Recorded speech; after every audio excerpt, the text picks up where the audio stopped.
गंगोत्पत्ति का पावन दिवस है गंगा दशहरा। और सन 2025 में हम गंगा दशहरा 5 जून को मनाएंगे। देवकुल की होने के कारण गंगा को सुरसरी भी कहा जाता है। भगवान विष्णु के चरणों से उत्पत्ति के कारण माँ गंगे को हम विष्णुपदी भी कहते हैं। भागीरथी के प्रयासों से प्रवाहित होने के कारण माँ गंगा को भागीरथी भी कहा जाता है। जाह्नवी ऋषि की कृपा से प्रवाहित होने के कारण माँ गंगा का नाम जाह्नवी भी पड़ा। गंगा दशहरा पुण्य सलिला माँ गंगा का हिमालय से उत्पत्ति दिवस है। ज्येष्ठ शुक्ल दशमी को यह पर्व मनाया जाता है। इस दिन गंगा स्नान से 10 प्रकार के पापों का विनाश होता है। इसलिए इस दिन पुराणों में गंगा दशहरा का नाम दिया गया है। पापों का विवरण निम्नलिखित प्रकार से है। कायिक पाप, बिना दिए किसी की वस्तु लेना, यज्ञादि विधान के बिना हिंसा, पर नारी गमन कायिक पाप कहलाते हैं। वाचिक पाप, कठोर वचन बोलना, असत्य वचन बोलना, दूसरों की चुगली अथवा परनिंदा करना, असंबद्ध प्रलाप करना वाचिक पाप कहलाते हैं। मानसिक पाप, पराई धन संपत्ति हड़पने की कामना, दूसरों को हानि पहुंचाने की चिंता, व्यर्थ की बातों पर दुराग्रह करना मानसिक पाप कहलाते हैं। माँ गंगा की उत्पत्ति के विषय में 2 कथाएं प्रचलित हैं। प्रथम, गंगा की उत्पत्ति भगवान विष्णु के चरणों से हुई थी। पितामह ब्रह्मा ने उसे अपने कमंडल में गंगा को भर लिया था। ऐसी प्रसिद्धि है कि विराट वामन अवतार के आकाश स्थित तीसरे चरण को धोकर ब्रह्मा ने गंगा को अपने कमंडल में रख लिया था। ध्रुव नक्षत्र स्थान को पौराणिक गण विष्णु का तीसरा चरण मानते हैं। वहीं मेघ नक्षत्र होते हैं और वृष्टि करते हैं। वृष्टि से ही गंगा की उत्पत्ति होती है। द्वितीय कथा मानी जाती है कि गंगा का जन्म हिमालय की पुत्री के रूप में सुमेरु तनया अथवा मैना के गर्भ में हुआ था। पुराणों के अनुसार पृथ्वी पर गंगा अवतरण की कथा इस प्रकार है। कपिल मुनि के शाप से राजा सगर के 60,000 पुत्र भस्म हो गए। उनके उद्धार के लिए उनके वंशजों ने गंगा को पृथ्वी पर लाने के लिए घोर तपस्या की। अंत में भगीरथ की ओर घोर तपस्या से ब्रह्मा जी प्रसन्न हो गए। उन्होंने गंगा को पृथ्वी पर ले जाने की अनुमति दे दी, लेकिन पृथ्वी ब्रह्मलोक से अवतरित होने वाली गंगा के तीव्र वेग को सहन करने में असमर्थ थी। अतः भगीरथ ने महादेव जी से गंगा को अपनी जटाओं में धारण करने की प्रार्थना की। ब्रह्मा जी के कमंडल से निकलकर गंगा मां भगवान शिव की जटाओं में रुक गई और पुनः वहां पर मृत्युलोक की ओर चली गई। मार्ग में जाह्नवी ऋषि का आश्रम पड़ता था। उस समय जाह्नवी ऋषि यज्ञ की तैयारी में थे। गंगा प्रवाह में यज्ञ सामग्री और उनका आश्रम दोनों प्रवाहित हो गए। इससे कुपित होकर महर्षि जानु ने गंगा का पान कर लिया। गंगा का प्रवाह आगे बढ़ने से रुक गया। भगीरथ गंगा को अवस्थित देख चिंतित हुए। उन्होंने ऋषि से गंगा को मुक्त करने की प्रार्थना की। भगीरथ के विनय से संतुष्ट होकर ऋषि प्रवर ने गंगा को अपने कान से निकालकर प्रवाहित कर दिया। इस प्रकार जाह्नवी की कृपा से प्रवाहित होने के कारण जाह्नवी नाम धारण करके गंगा प्रवाहित होते हुए मृत्यु लोक में पहुंची। देवकुल की होने के कारण गंगा को सुरसरी भी कहा जाता है। भगवान विष्णु चरणों से उत्पत्ति के कारण गंगा को विष्णुपदी कहा जाता है। भगीरथ के प्रवासों से प्रवाहित होने के कारण गंगा को भगीरथी भी कहा जाता है और जाह्नवी की कृपा से प्रवाहित होने के कारण इनका नाम जाह्नवी पड़ा।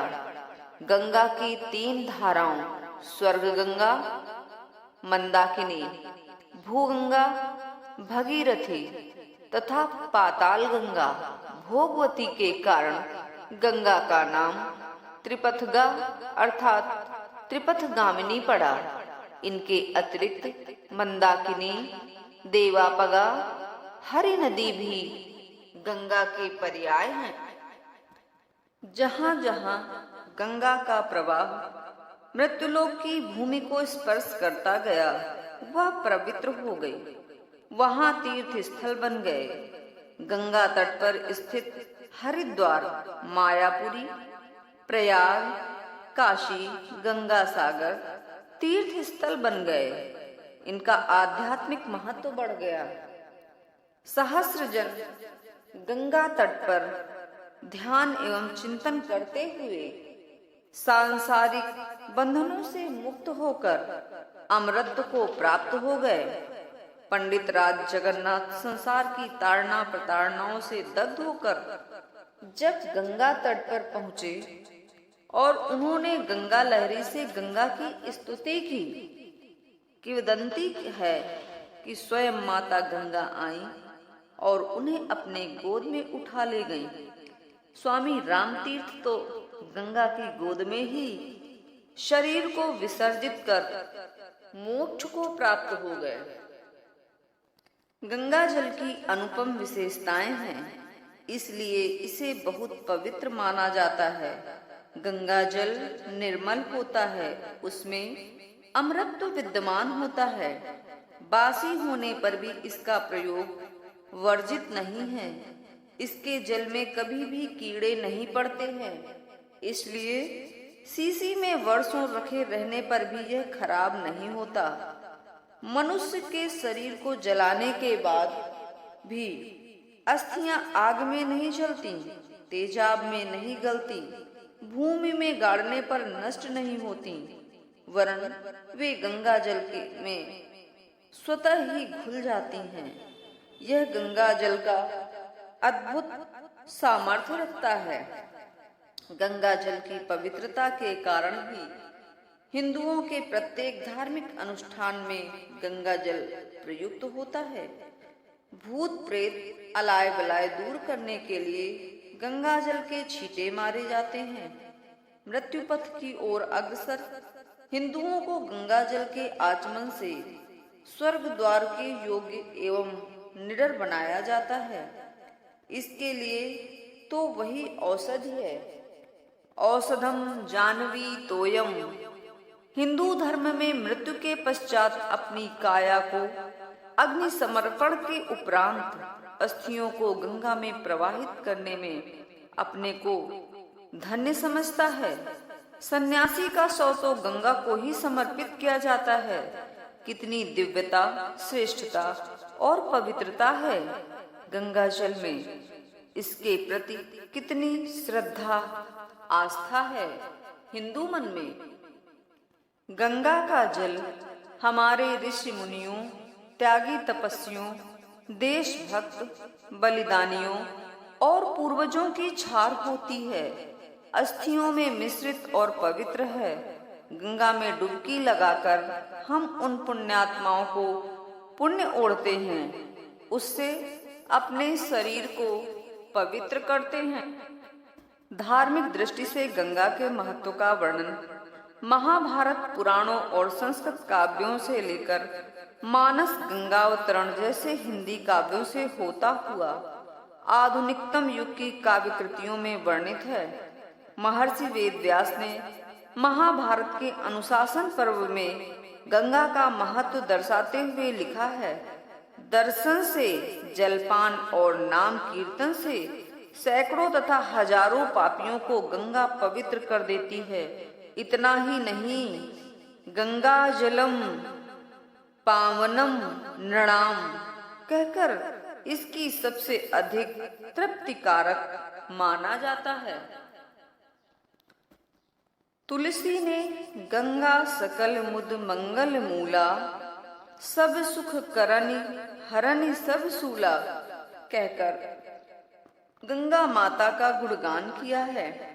भारतेंदु हरिश्चंद्र तो नौ उज्जवल जलधार हार हीरक सी सोहती गाते हुए इतने आत्मा विभोर हुए हैं कि वे कह बैठे, सुभग स्वर्ग सोपान सरिस सबके मन भावत, दर्शन मज्जन पान तिविध भय दूर मिटावत। और पंडित जगन्नाथ गंगा लहरी में गंगा का चित्रण करते हुए कहते हैं, हे गंगा, तेरा जल समस्त पृथ्वी की श्री और सौभाग्य का सब कुछ है। लीला जनित जगत की शोभा शिव शंकर का यह बल है। यह श्रुतियों का सर्वस्व एवं देवताओं का मूर्तिमान शुभ फल है। सुमरन अमृत के समान यह हमारे संताप को समाप्त करे। पौराणिक उद्धरणों के अभाव में गंगा के महत्व का प्रसंग अछूता रह जाएगा। विष्णु पुराण में लिखा है कि गंगा का नाम लेने, सुनने, देखने, जल पीने, स्पर्श करने, स्नान करने तथा 100 योजन से भी गंगा नाम का उच्चारण करने मात्र से मनुष्य 3 जन्मों तक के पाप नष्ट हो जाते हैं। गंगा गंगेति यो ब्रूयातो जनानाम सत्रयी मुच्यते सर्व पापेभ्यो लोकम स गच्छति। गंगा गंगेति यो ब्रूयातो जनानाम सतैरपि मुच्यते सर्व पापेभ्यो लोकम स गच्छति। भविष्य पुराण उपर्युक्त महात्म्य का समर्थन करता है। मत्स्य पुराण, गरुड़ पुराण और पद्म पुराण के अनुसार हरिद्वार, प्रयाग और गंगा के समुद्र संगम गंगा सागर में स्नान करने से मनुष्य मरने पर स्वर्ग पहुंच जाता है और फिर कभी जन्म नहीं लेता। उसे निर्वाण की प्राप्ति हो जाती है। मनुष्य गंगा के महत्व को मानता हो या ना मानता हो, यदि वह गंगा के समीप लाया जाए और वही वह मृत्यु को प्राप्त हो जाए तो वह स्वर्ग को जाता है, नरक नहीं देखता। पद्म पुराण के अनुसार गंगा सभी प्रकार के पतितों का उद्धार कर देती है। भौतिक दृष्टि से भी गंगा जल का महत्व कम नहीं है। यह प्राणी मात्र का जीवन है। पीने, नहाने, धोने तथा अन्यान्य कार्यों के लिए इसका उपयोग है। जल के बिना मानव जीवन अधूरा है। गंगा नदी का जल सिंचाई के काम आता है। इससे भूमि सस्य श्यामला होती है तो खेती धन धान्य से संपन्न भी होती है। जल नहीं होगा तो देश में अकाल पड़ जाएगा। जन जीवन अकाल मृत्यु के मुंह का ग्रास बन जाएगा। जल यातायात का साधन है, प्रकाश स्रोत, विद्युत उत्पादन का कारण है। जल में स्नान, क्रीड़ा और जल पर नौका विहार मानव मन को स्फूर्ति प्रदान करता है।